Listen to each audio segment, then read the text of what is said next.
जय श्री श्याम भक्तों, स्वागत है आपका आपके इस चैनल में जिसका नाम है भाव आपके स्टोरी मेरी। श्याम भक्तों, आज मैं आपके लिए एक ऐसे भक्त की कहानी लेके आई हूँ जिसका सब ने साथ छोड़ दिया।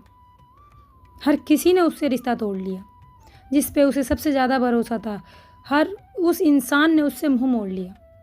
तब बाबा श्याम ने थामा उसका हाथ। ये कहानी है दिल्ली के रहने वाले आदित्य की। पर कहानी शुरू करने से पहले आप लोगों से एक रिक्वेस्ट करना चाहूँगी कि अगर आप मेरे चैनल पर पहली बार आए हैं तो चैनल को सब्सक्राइब करना ना भूलें, बेल आइकन को ज़रूर प्रेस करें। तो चलिए शुरू करते हैं आज की वीडियो। दिल्ली की भीड़ भाड़ भरी गलियों में रहने वाला आदित्य एक साधारण सा लड़का था। सपने बड़े थे लेकिन हालात उससे भी बड़े। घर में बूढ़े माता पिता, छोटी बहन की शादी की चिंता और ऊपर से 50 लाख का कर्ज। जिंदगी जैसे हर रोज़ उससे एक नई परीक्षा ले रही थी। आदित्य के पिता एक छोटी सी दुकान चलाते थे, लेकिन बीमारी ने उन्हें बिस्तर पर ला दिया। घर की जिम्मेदारी अचानक आदित्य के कंधों पर आ गई।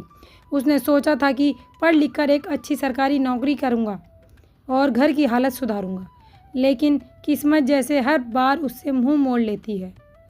हर साल वो सरकारी नौकरी के फॉर्म भरता, दिन रात पढ़ाई करता, लेकिन रिजल्ट आते ही उसका नाम कहीं नहीं होता। एक एक करके उसके सारे सपने टूटते जा रहे थे। उधर कर्ज देने वाले लोग रोज़ दरवाजे पर आकर धमकी देते, अगर पैसे नहीं दिए तो घर बेच देंगे। माँ की आंखों में आंसू और पिता की बेबसी देखकर आदित्य अंदर ही अंदर टूट चुका था।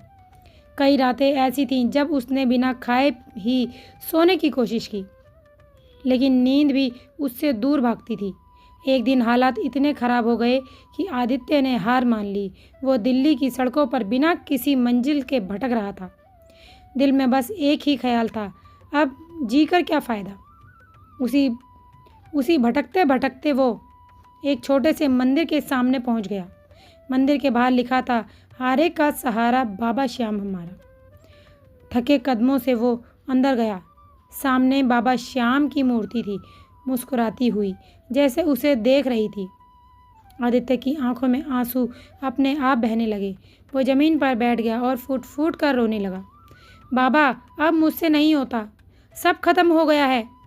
मैंने बहुत कोशिश की बाबा, लेकिन हर बार हार गया। अगर आप सच में हो तो मेरी मदद करो, वरना मुझे अपने पास बुला लो बाबा। अब मैंने सब कुछ आपके हाथों में सौंप दिया, अब तू जाने तेरा काम जाने बाबा। उसकी ये सच्ची पुकार जैसे सीधे बाबा तक पहुंच गई। उसी रात आदित्य को एक सपना आया।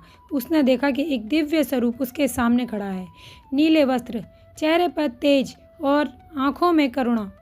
वह स्वरूप मुस्कुराकर बोला, बेटा, जब सारे रास्ते बंद हो जाते हैं तब मेरा दरवाज़ा खुलता है। तू बस विश्वास रख, तेरी हर समस्या का समाधान होगा।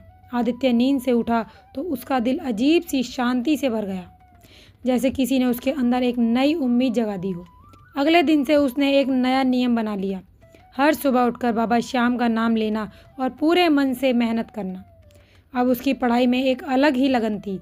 वो दिन रात पढ़ता, लेकिन इस बार उसके अंदर डर नहीं था बल्कि विश्वास था। उधर कर्ज देने वाले लोग अब और ज़्यादा परेशान करने लगे।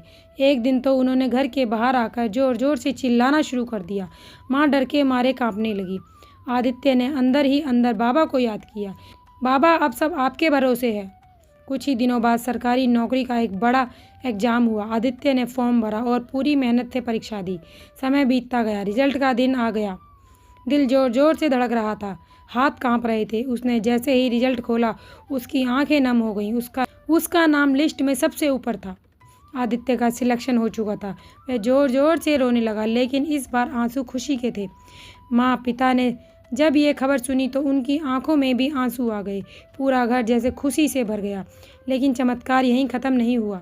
नौकरी ज्वाइन करने के कुछ ही समय बाद आदित्य को एक पुराना केस मिला, जिसमें कुछ पैसे फंसे हुए थे।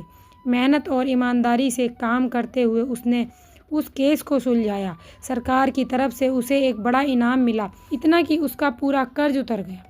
50 लाख का कर्ज जो कभी नामुमकिन लगता था, वो एक झटके में ख़त्म हो गया। आदित्य मंदिर गया, उसी जगह जहाँ उसे पहली बार रोते हुए बाबा श्याम को पुकारा था। आज भी उसकी आंखों में आंसू थे, लेकिन इस बार दर्द के नहीं, कृतज्ञता के आंसू थे। वो बाबा के सामने झुक गया और बोला, बाबा, जब सबने मेरा साथ छोड़ा तब आपने मेरा हाथ थामा। मैं जिंदगी भर आपका ऋणी रहूँगा। मंदिर में खड़े लोग भी ये दृश्य देखकर भावुक हो गए। किसी ने सच ही कहा है, जब इंसान पूरी तरह टूट जाता है तभी भगवान उसे संभालते हैं। आदित्य की जिंदगी इस बात का जीता जागता उदाहरण बन गई। आज वो सिर्फ एक सरकारी अफसर नहीं, बल्कि उन लोगों के लिए उम्मीद की किरण है जो मुश्किलों में घिरे हुए हैं। आज उसने अपनी बहन की शादी भी बड़े धूमधाम से करी और अपने माँ बापों के लिए एक और बड़ा सुंदर सा घर लिया। अब वो हर किसी से यही कहता है, मेहनत करो लेकिन विश्वास कभी मत छोड़ो, क्योंकि जब कोई साथ नहीं देता तब बाबा श्याम जरूर साथ देते हैं। तो देखा भक्तों आपने, जब बाबा पे आपको पूरा विश्वास होता है और आप सच्चे दिल से मेहनत करते हैं तो बाबा आपका साथ ज़रूर देते हैं। तो अगर आपको ये वीडियो अच्छी लगी हो तो प्लीज़ वीडियो को लाइक कीजिएगा, चैनल को सब्सक्राइब कीजिएगा और कमेंट में बाबा श्याम के नाम का जयकारा ज़रूर लगाइएगा, क्योंकि ये एक जयकारा नहीं है भक्तों, ये बाबा श्याम के दरबार में आपकी हाजिरी है, आपकी अर्जी है। पता नहीं कब बाबा किसकी अर्जी सुन ले। तो मिलते हैं अगली वीडियो में बाबा श्याम के अगले चमत्कार के साथ। तब तक के लिए जय श्री श्याम।